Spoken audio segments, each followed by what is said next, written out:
Salut les amoureux du ballon rond, on commence cette revue de presse avec les premiers huitièmes de finale qui débutent aujourd'hui.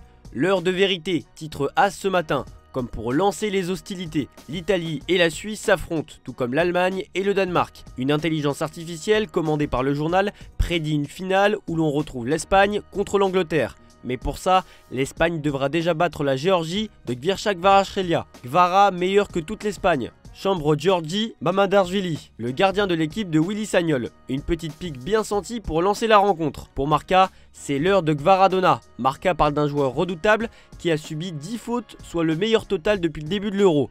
L'ailier est aussi le joueur qui a réalisé le plus de dribbles réussis avec 8 dribbles. Le défenseur espagnol Nacho se méfie de la star géorgienne qu'il décrit comme spéciale, très rapide et très bon dans les 1 contre 1.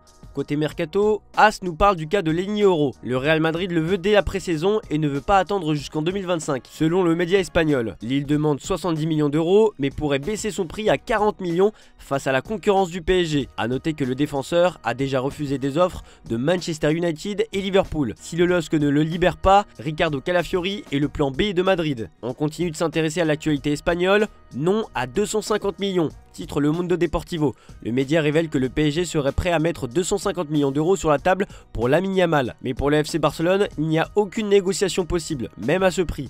En mars dernier, le président du club espagnol, Joan Laporta, avait même rejeté une offre de 200 millions d'euros du Paris Saint-Germain. Le club de la capitale s'est aussi intéressé à Pau Cubarsí, une autre pépite de la Masia. Luis Campos s'était penché sur ce dossier lorsque la clause du défenseur n'était qu'à 10 millions d'euros. La direction parisienne avait été impressionnée par les performances du joueur au Parc des Princes lors du quart de finale de la Ligue des Champions.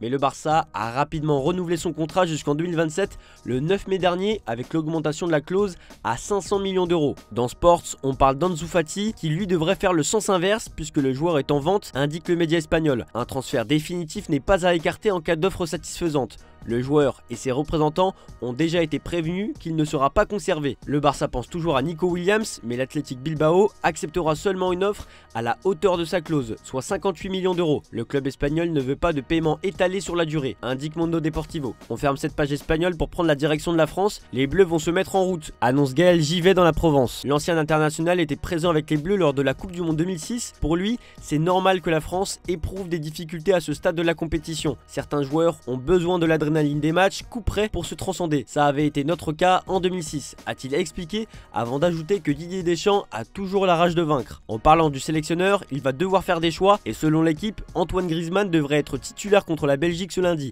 Alors que de son côté, Kingsley Coman traverse la compétition dans l'anonymat, barré par Bradley Barcola dans la hiérarchie. Pour le Parisien, Didier Deschamps devra faire un choix entre Marcus Thuram et Ousmane Dembélé, tandis que Griezmann et Mbappé devraient être alignés, accompagnés de 3 milieux récupérateurs. On file en Allemagne avec Bild qui se consacre à l'attaque de la Nationalmannschaft. Depuis le début de l'Euro, c'est Kai Havertz qui est aligné en position de numéro 9. Mais selon les informations du journal allemand, tout porte à croire que Julian Nagelsmann titularisera Niklas Füllkrug contre le Danemark. Pour le média, l'attaquant de Dortmund est le super joker de la sélection avec 2 buts en seulement 74 minutes de jeu. Il est d'ailleurs le favori des supporters pour jouer ce huitième de finale avec 90% des personnes qui veulent le voir sur le terrain ce samedi. On ferme cette page sur la Nationalmannschaft pour évoquer un transfert qui s'est officialisé cette nuit. Selon Kicker, Jan Madsen a signé à Aston Villa, 4e du dernier exercice de Premier League, et ce pour 44,5 millions d'euros.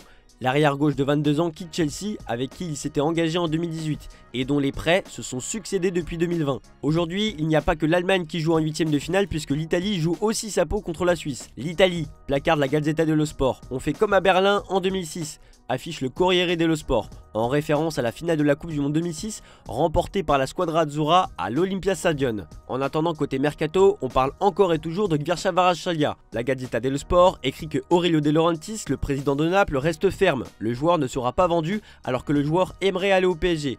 Dans le Corriere dello Sport, on explique que le club italien veut le prolonger jusqu'en 2029. Le Napoli a aussi fait une proposition de salaire de 5 millions d'euros qui pourrait augmenter jusqu'à 7 millions d'euros au fil des années. Dans les pages intérieures de la Gazzetta dello Sport, on parle d'un intérêt de l'AC Milan pour Youssouf Fofana. Le club italien a même déjà fait une offre de 25 millions d'euros pour un contrat de 3 ans. Le Français aurait choisi Milan et aurait déjà dit adieu à Monaco, mais la situation trouvera un point de chute seulement après l'Euro. On termine cette revue de presse en Angleterre. Comme on peut le voir sur la une du Daily Mirror, Anthony Gordon attend de marquer un but pour faire une célébration en référence à sa chute en vélo. Parce que oui, l'attaquant anglais est tombé en confondant les freins. Et comme rapporté dans le Daily Express, Gordon aurait même demandé à Gareth Southgate de jouer contre la Slovaquie promettant d'être le pire cauchemar des défenseurs. Il y en a un qui ne joue pas beaucoup et il s'est exprimé à ce sujet. Dans le Daily Star, on peut lire que Cole Palmer est conscient qu'avec Bukayo Saka, Phil Foden et Jude Bellingham dans l'équipe, c'est compréhensible d'être sur le banc. Demandez à n'importe quel joueur, c'est normal de vouloir aller sur le terrain, a-t-il ajouté. En tout cas, l'ancien international écossais, Graeme Souness, a proposé son 11 pour affronter la Slovaquie. Et pour lui, Palmer et Gordon doivent être alignés sur les ailes. Il n'a pas mis Kobbie Mainoo et pourtant, comme on peut le voir dans le Manchester Evening News, la tendance serait à une titularisation de Kobbie Mainoo dans l'entrejeu. Réponse demain à 18 h. Voilà, c'est tout pour aujourd'hui. Bonne journée à tous. Merci pour votre fidélité.